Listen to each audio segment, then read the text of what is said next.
He fell to his knees on the marble floor. But no one realized that, in that exact second, the entire destiny of Europe changed. The air was heavy. His breath was broken. His eyes two wells of torment. And while the guards rushed by, believing it was just a minor ailment, no one imagined that a single emotional fissure, hidden for years behind powerful speeches, would end up becoming the silent explosion that would redraw borders, alliances, and lives. It was there, in that room, in that faltering breath, that the future of the continent was destroyed and rebuilt by a heart that finally couldn't take it anymore. For centuries, historians have discussed wars, treaties, kings, emperors, epic battles, but they rarely mention what truly alters the course of history: the emotional fragility of a single individual at the wrong moment. What almost no one knows, and what you're about to discover, is that modern Europe wasn't shaped solely by military strategies or political decisions, but by a small, invisible psychological shard that grew inside one man until it tore everything apart. Imagine a room lit by chandeliers, where the shadows seem to observe more than the ministers themselves. Imagine a leader whom everyone considered unbreakable, someone who spoke with the voice of one who rules kingdoms, but who, inside, hid an abyss so deep that not even he dared to face it. Official records describe this man as calculating, cold, extremely rational. But in the confidential files, in the letters that should never have been read, a completely different portrait emerges. A being consumed by anxiety, crushed by pressure, obsessed with the idea of failure, incapable of enduring his own humanity. One detail, a single phrase repeated countless times in his secret diaries, scribbled with the force of someone trying to stifle their own fear. They will discover that "I am weak." None of his generals knew it. No ally imagined it. No enemy could have guessed. But it was this silent confession that began to erode the foundation of European power. It was this internal panic hidden behind uniforms, ceremonies, and medals that started the chain reaction that would change the fate of millions. And the most disturbing thing? This man didn't fall because of a conspiracy. He wasn't overthrown by armies. He didn't fail because of incompetence. He fell because he carried a war within his own mind. A war he lost long before Europe entered the conflict. This psychological mystery is brutal and unsettling. How can an entire continent be altered by the untreated emotion of a single leader? How can a trauma hidden in silence open geopolitical wounds that last for centuries? And, most importantly, what devastating decision did he make at the height of this fragility that changed everything? The answer begins with a secret buried in forbidden reports and testimonies that have only now come to light. And as you listen to this story, you will realize something unsettling. The most powerful empires don't fall by force. They fall by the heart. The tension began long before the public collapse. It seeped like a whisper through the palace walls, like a discreet crack that no one notices until the entire structure crumbles. His closest advisors notice small details: his trembling hand during meetings, the long pauses before signing documents, the vacant stare when he believed he was alone. But none of them dared to question him. In Europe at that time, questioning a leader was like stirring up trouble. And then came the first real sign, captured by a witness who would never forget it. One night, he wandered the empty corridors, muttering to himself, as if grappling with an invisible version of who he should be. He wasn't drunk. He wasn't ill. He was on the verge of an emotional breakdown that could have been avoided, but no one dared to see it. Diplomats noticed subtle changes. Treaties began to fall behind schedule. Decisions became impulsive. Meetings were canceled without explanation. What was once strategy became instability. What was once calculation turned into uncontrolled instinct. And each of his imprecise decisions created invisible ripples that swept across Europe. Alliances faltered, borders became vulnerable, rumors of war multiplied. The tension increased because something didn't make sense. Why was such a precise leader suddenly giving contradictory orders? Why did he alternate between moments of absolute rigidity and impulses of pure fear? Why were his reports marked by desperate note scribbles that resembled cries for help? More than government instructions, the generals began to suspect. The ministers whispered in corners. Foreign spies sent reports warning, something is wrong. He is unstable. It was during this period that an event, almost erased from the records, marked the silent turning point in history. He disappeared for 48 hours, without warning, without leaving a trace, without witnesses. And when he reappeared, he was no longer the same man. His eyes were sunken, as if he had crossed an inner desert. His voice, normally authoritative, trembled like glass, and his hands could barely hold the map of Europe he always carried with him.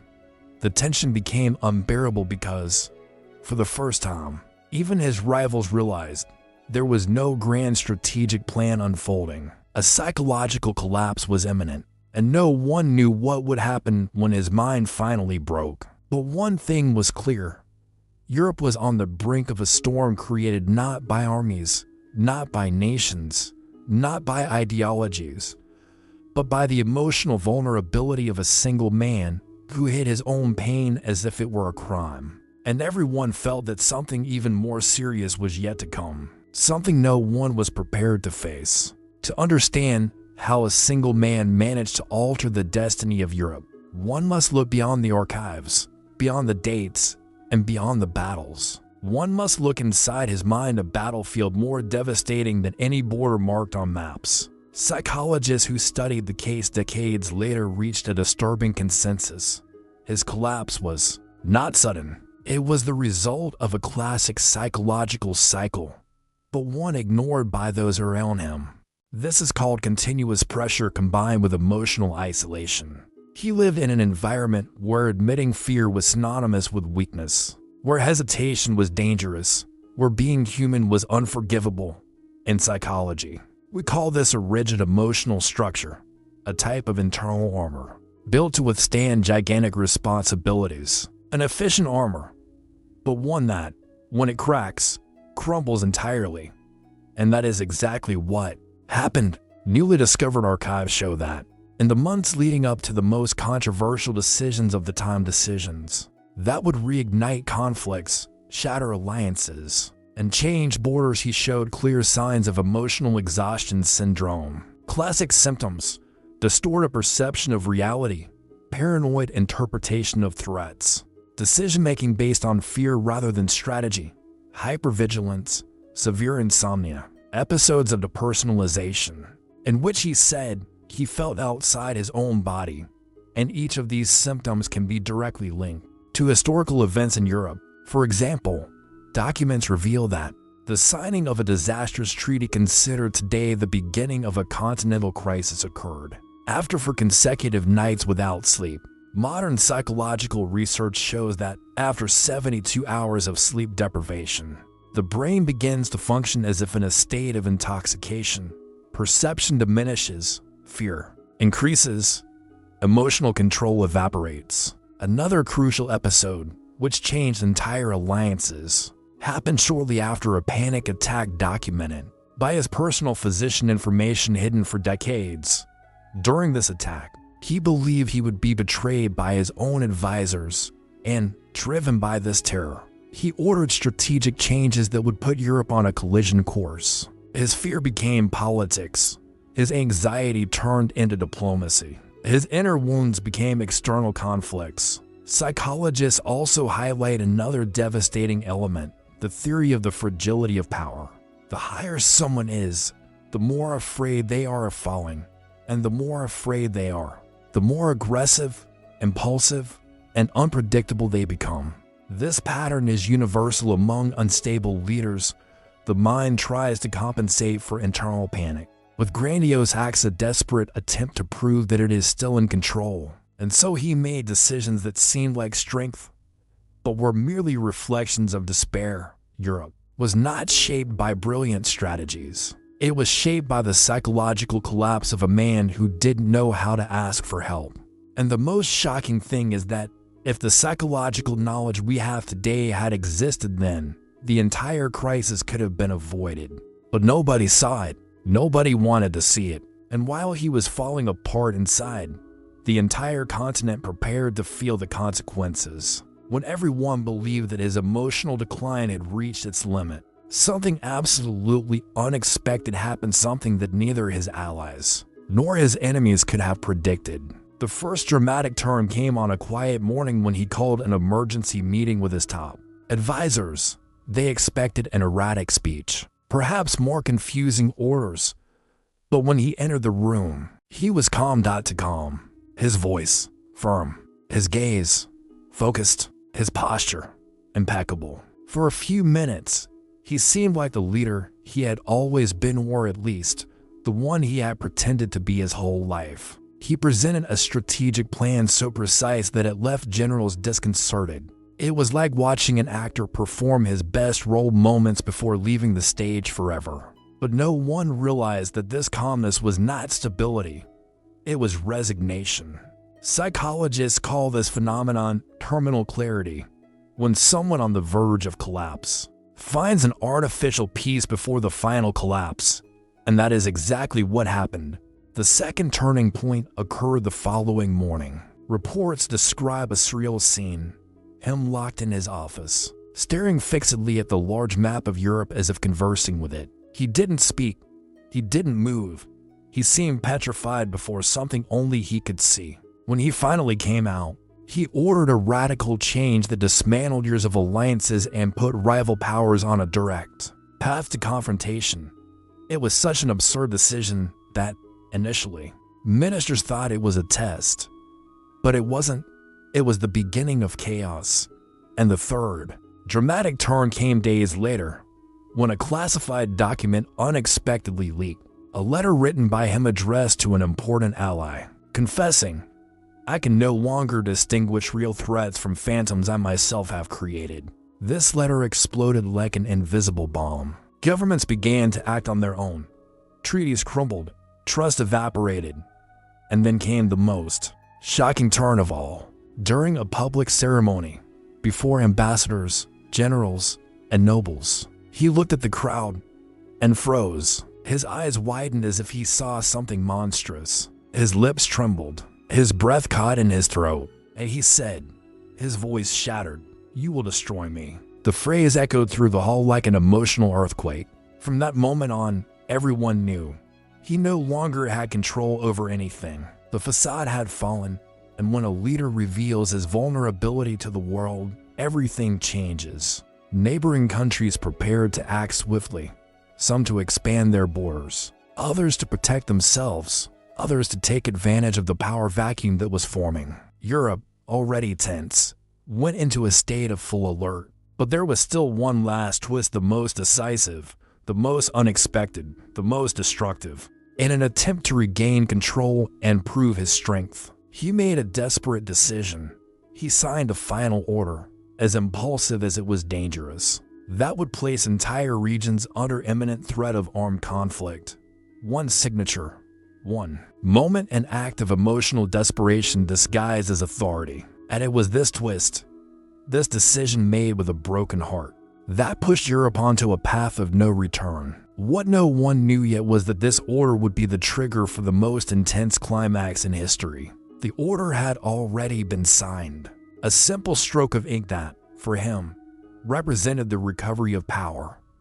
But for Europe, it was the beginning of an abyss. That night, the palace seemed to breathe along with his anxiety. The corridors echoed with nervous footsteps. The advisors discussed in hushed voices, as if they feared the very walls would reveal their fears. He stood at the center of it all, facing the large map, now not as a strategist, but as a man on the verge of losing his sanity. And then came the moment that would change the continent's future. According to witnesses, he raised a trembling hand and placed his finger on a border that separated peoples, histories, cultures. There, in that small line drawn in ink, he saw the symbol of his downfall, and, at the same time, the only way to prove he still had some control. But it was at that instant that something within him finally broke.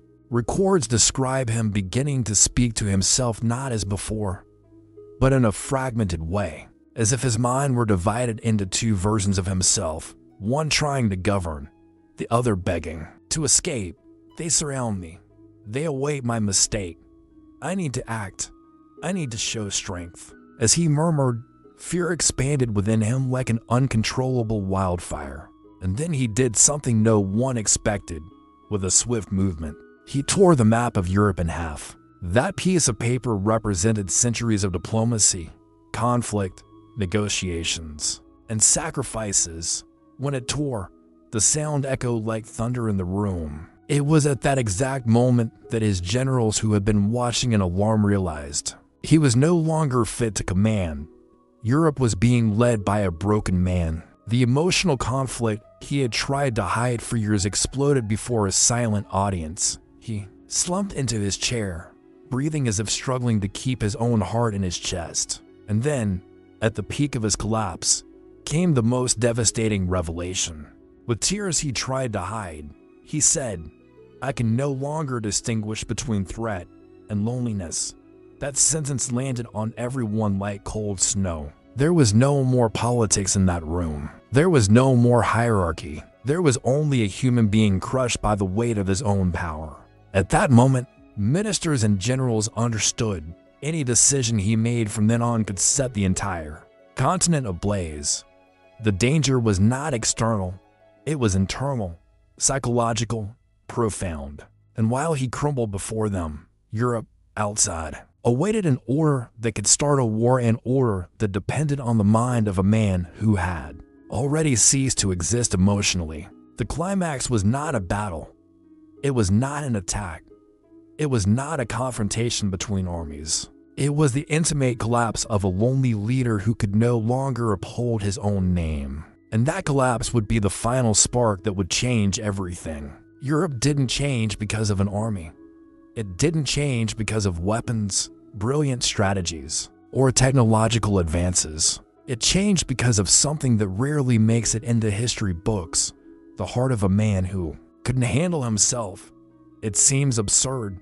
It seems exaggerated. But it's the most uncomfortable truth in human history. Emotional fragility is capable of moving borders, destroying empires, and rewriting destinies. And it's not just about him. It's about all of us. We live believing that great events are guided by perfect logic, by stable minds, by calculated decisions. But the gears of the world turn, driven by people full of fears, traumas, insecurities, invisible scars. A leader doesn't cease to be human just because he wears a uniform. A king doesn't stop feeling pain just because he wears a crown. A ruler doesn't stop breaking inside just because millions depend on him. And that's where the danger lies. Because when the emotions of a single person become state policy, the entire continent dances to the tune of a mind in freefall. This man's story is a cruel mirror of what happens when vulnerability is hidden, when pain is stifled, when fear is pushed inside until it becomes poison. He didn't need to be perfect. He only needed to be human enough to ask for help. But he lived in a time like so many others, where admitting fragility was signing one's own sentence of humiliation. So he remained silent, and his silence shaped the future of Europe. His downfall was not caused by enemies, but by the most powerful enemy of all, his own untreated, emotional suffering. And here is the final reflection, the one that echoes far beyond this story. When we ignore our emotions, they don't disappear. They simply find another way out, and sometimes they drag the world along with them. His emotional fragility changed the destiny of a continent. Yours can change the course of your life, of your relationships, of your choices, of your dreams. Strong people are not those who hide their pain. Strong people are those who have the courage to face it. And if there's one thing this story leaves us with, it's this. Humanity's greatest collapses begin with wars that no one sees, internal wars. If this story captivated you, moved you, or made you think, subscribe to the channel. It helps keep this kind of content alive. Leave a like, because it makes YouTube understand that this video deserves to reach more people. And comment below, what part of this story surprised you the most? What did you think of the emotional collapse that changed Europe? I really want to know. And before you leave, click on the video that's currently appearing on your screen. It's even more impactful, deeper, and more captivating than this one. If you like today's story, you'll love that one. See you there.